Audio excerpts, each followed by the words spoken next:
જો હું આવો જ પડદા પાછળ પણ હસી હોત ને તોય તમે કહી દે કે આ તો કોઈ રાક્ષસી લાગે છે. હા, હું રાક્ષસી જ છું. નામ જાણો છો મારું? નહીં ને? ચાલો વધુ ઓળખાણ આપો. અશોક વાટિકામાં કેદ થયેલ સીતાજીની રખેવાળી કરતી અને બધી જ રાક્ષસીઓની સરદાર. હા હા હા હા. હવે તમારા બધાના મનમાં થયો જ હશે, અરે હા, આ તો પેલા સારા રાક્ષસી જ ને. એ સારા હતા પણ તોય રાક્ષસી જ ને. પ્રભુ શ્રી રામ અને સીતાજીની જીવનકથા આધારિત રચાયેલા રામાયણનું નાનું પિતા એટલે હું ત્રિજટા. સુવર્ણ લંકાના રાજા લંકાપતિની ભત્રીજી અને પ્રભુ શ્રી રામના ભક્ત વિભીષણની પુત્રી એટલે હું ત્રિજટા. રાવણની ભત્રીજી રાક્ષસી જ હોય, પરંતુ શ્રી રામના ભક્ત વિભીષણની પુત્રી એક રામ ભક્ત પણ હોઈ શકે, ખરું ને? આ કદાવર રૂપ, લાંબા દાંત અને આ વસ્ત્ર જોઈને તો તમે કહેશો જ કે રાવણની ભત્રીજી રાવણ જેવી. વિભીષણનો તો એક પણ ગુણ દેખાતો જ નથી, રાક્ષસી જ લાગે છે. પણ શું મારો જન્મ નિશાચર ઘરમાં થયો તેમાં મારો કોઈ વાંક ખરો? જે હોય તે, પણ મને ગર્વ છે કે હું પિતા વિભીષણ અને માતા સરામાની પુત્રી છું.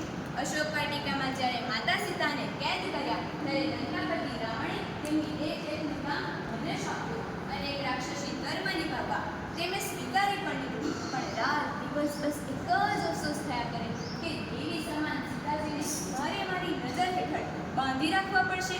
રાવણ કહેશે અને મારે તે કામ પર જુલમ કરવો પડશે. ના ના, આ હું ના કરી શકું. હું સીતાજીને હેરાન ના કરી શકું, પરંતુ તેમની રખેવાળ તો કરી શકું ને. સીતા માતા તો સ્વયં દેવી છે, દેવી. દેવીના માતા બનવાનું સૌભાગ્ય મારું ક્યાંથી? પણ તેમને માતા બનીને હું તો આપી જ શકું ને. હે સીતાજી, આ શું કહો છો? હું નિશાચર છું, હજુ સવાર નથી થઈ. રાત્રે કોઈને પણ આ રાખવી એ તો અપશુકન કહેવાય. મને માફ કરો દેવી, મને માફ કરો. કોઈ દીકરી પોતાની માને પોતાની ચિતા તૈયાર કરવાનું કહે તો કોઈ માં સહન કરી શકે? હે મનુષ્યો, તમને આ ત્રિજટાની ભલામણ છે.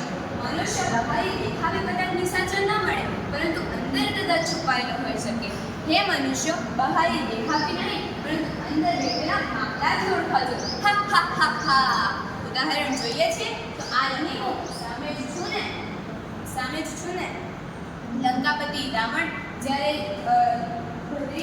લંકાપતિ રાવણની પુત્રીજી ત્રિજટા જ્યારે રાક્ષસી કહેવાતી હોય, પણ હું રામ ભક્ત છું, હું બીજું કશું જ નથી. અભિમાની ના થાજો, નહીંતર રાવણ જેવા હાલ થશે. પ્રભુ શ્રી રામનો વિજય ઘોષ મારું સ્વપ્ન સાકાર થયું, પણ પ્રભુ શ્રી રામની લીલા અભિમાનીને કોણ સમજાવે? આ અભિમાનીને કોણ સમજાવે? હે પ્રભુ શ્રી રામ, આ ત્રિજટાના પ્રણામ સ્વીકારો. આપની અમાનત સીતાજીને અમે સાચવીશું. પ્રભુ શ્રી રામ જ્યારે પોતાના વિજય ઘોષ બાદ પિતા વિભીષણે પોતાની રાજગાદી માનપૂર્વક સોંપતા હતા ત્યારે થયું, હું મારી પુત્રીને વડાવું છું. હે પ્રભુ શ્રી રામ, હે માતા સીતાજી, આ ત્રિજટાના પ્રણામ સ્વીકારો. મને તમારી ભક્ત સ્વીકારો. મારું જીવન ઉદ્ધાર કરો, મારું જીવન ઉદ્ધાર કરો. યાદ રાખો, બહારી દેખાતી નહીં પણ ગુણથી ઓળખાશો.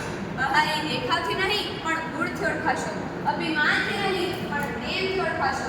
કાદવમાં પણ કમળની જેમ ખીલી